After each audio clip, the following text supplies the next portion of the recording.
So I just want to tell you about this last month. I've had a lot of realizations.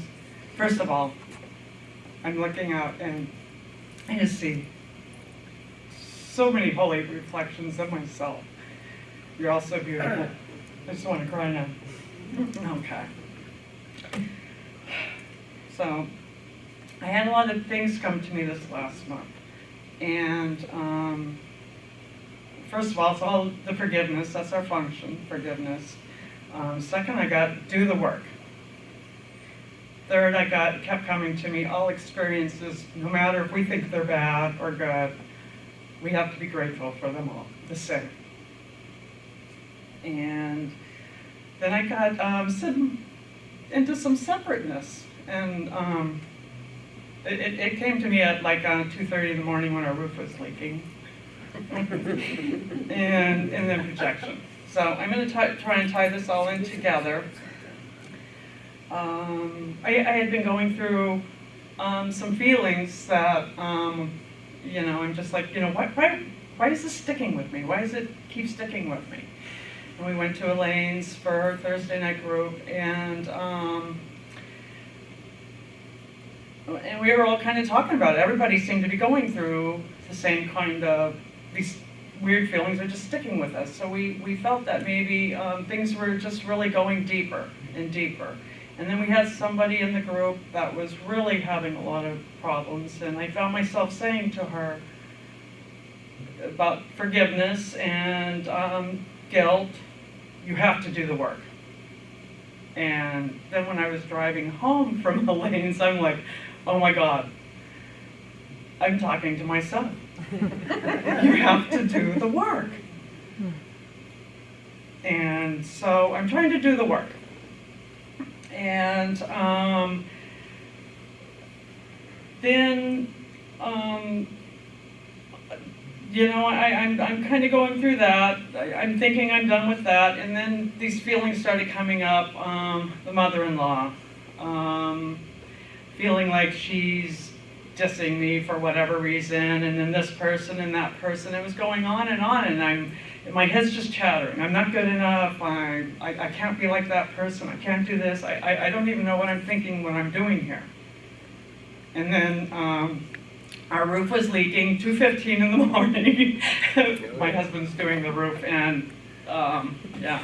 So after I got him all the pans and towels and everything, and I was just kind of laying there waiting to see if he needed anything else, and I'm thinking about this, and my head's chattering again. And I'm thinking, all of a sudden I just went, oh my God, I'm feeling my separateness. And that was like, wow. So I just kind of immediately went, God, I'm really feeling separate here.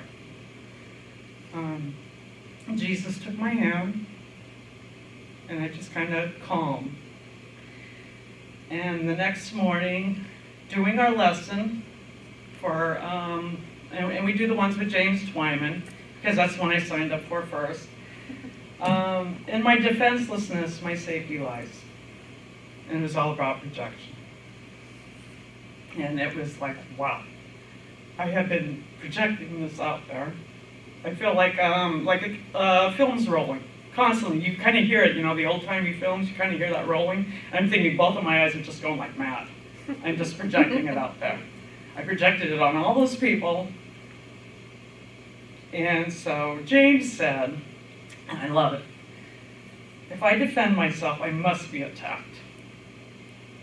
Because I am projecting my guilt thoughts into the world as some other that will attack me.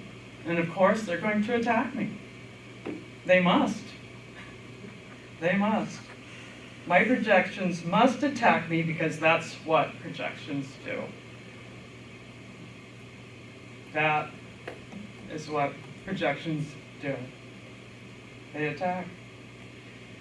But when I realized and I stopped projecting my shame, my guilt, and my separateness into the world, that's when I can let the love come in.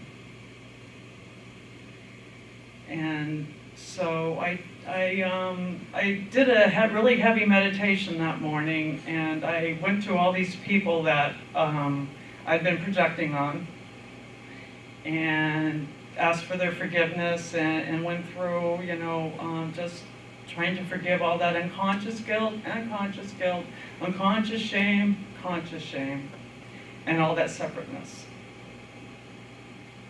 And wow, it's like that, boom. Just the people that you had been projecting on, all of a sudden you hear from them. And it's like, and it's just beautiful. And they're kind. And it's just so much love. And so I just kind of wanted to share those things. And also the Father's Day had come in, and that's where the in that same meditation I had to do this because our friend Bonnie had wrote the most beautiful thing about her father. And, and a lot of other people had beautiful things to say about their father, and I think I've always held mine on the cross. I've known fear since I can remember. And I've held this against him. People will put on Facebook that we miss Ray, Benfer, da-da-da, and I don't even want to look at it when I see that. When I see people say they miss my dad. And so in that same meditation, I was able to say, I came here and I asked for this. I wanted it. It's part of who I am. It's part of why I'm standing here shaking to share. And I'm grateful. I'm grateful for who I am. And I wouldn't be able to do that. I wouldn't be able to do it without all you guys. I just see you guys are so beautiful. Oh. So, with that said, I wanted to do this visualization on forgiveness. It's one Lisa's done, and Elaine and I did before, and I'm asking Elaine to do her God Hurts through it too. And it's from 121, and he asked you to picture an enemy in your mind. And I asked you to close your eyes and picture somebody who presses your buttons. If you feel you're all clear on that, somebody may need your help. Picture them. And just take a couple deep breaths.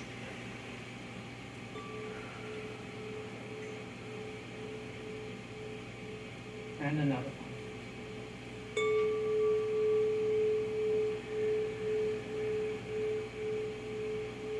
And see this person in your mind. And just look them over. Look at their hair, their face, their mannerisms.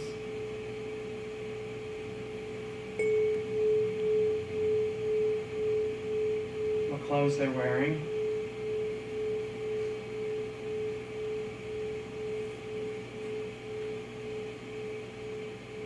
Now, as you're looking at them, try to perceive some light in them somewhere.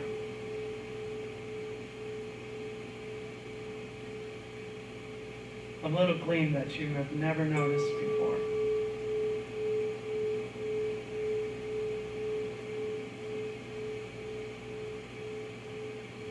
Try to find some little spark of brightness shining through that other picture you've always held of them.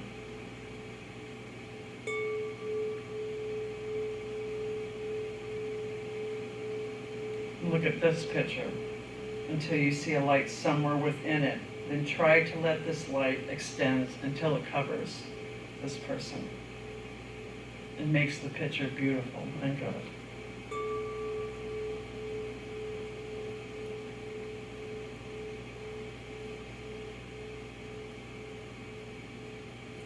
And look at that changed perception for a while. Then turn to your mind to someone who you call friend. Try to transfer the light that you learn to see around this other person to your friend.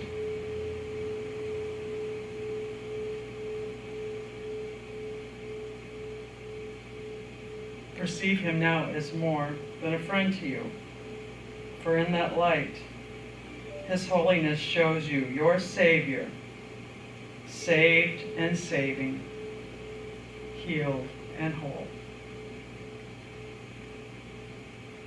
Then let him offer that light to you. And let your former person who pushed your buttons and friend unite in blessing you with what you gave. And now you are one with them, and they with you. Now you have been forgiven by yourself. And do not forget through the whole day the role forgiveness plays in bringing happiness to every unforgiving mind, with yours among them. Every hour tell yourself, forgiveness is the key to happiness. I will awaken from the dream that I am mortal, fallible and full of sin, and I know I am the perfect Son of God.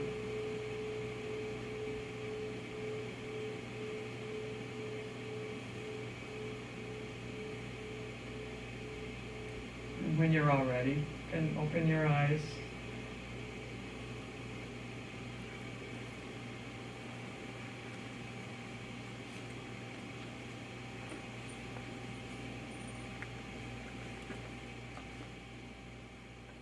My favorite.